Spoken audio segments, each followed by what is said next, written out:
ಇನ್ನು ಸರ್ಕಾರಿ ಅಧಿಕಾರಿಗೆ ಚಪ್ಪಲಿಯಿಂದ ಹೊಡೆದಂಥ ರೈತನ ಮೇಲೆ ಕೇಸ್ ದಾಖಲಾಗಿದೆ. ಹಲ್ಲೆ ನಡೆಸಿದಂಥ ರೈತ ಬಸಪ್ಪ ದೊಡ್ಡಮನಿ ವಿರುದ್ಧ ಪ್ರಕರಣ ದಾಖಲಾಗಿದೆ.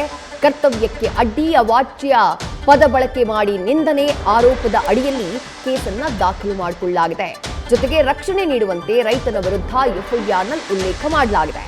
ಬಾಗಲಕೋಟೆಯ ನವನಗರ ಠಾಣೆಯಲ್ಲಿ ಪ್ರಕರಣವನ್ನ ದಾಖಲಿಸುವಂತಹ ಕೆಲಸವನ್ನ ಕೇಸ್ ವರ್ಕರ್ ಆಗಿರುವಂತಹ ನೀಲಕಂಠ ಅಂಕದ್ ಮಾಡಿದ್ದಾರೆ. ರೈತನ ವಿರುದ್ಧ ಕಠಿಣ ಕ್ರಮ ಕೈಗೊಳ್ಳುವಂತೆ ಅಂಕದ್ ಒತ್ತಾಯಿಸಿದ್ದಾರೆ.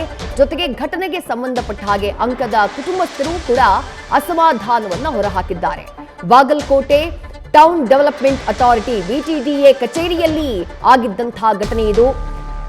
ಅಂಕದ್ದವರ ಕೊರಳ ಪಟ್ಟಿಯನ್ನ ಹಿಡ್ಕೊಂಡು ರೈತ ಬಸವರಾಜ ದೊಡ್ಡಮನಿ ಅವ್ರ ಮೇಲೆ ಹಲ್ಲೆ ಮಾಡುವಂತಹ ಕೆಲಸವನ್ನ ಮಾಡಿದ್ರು.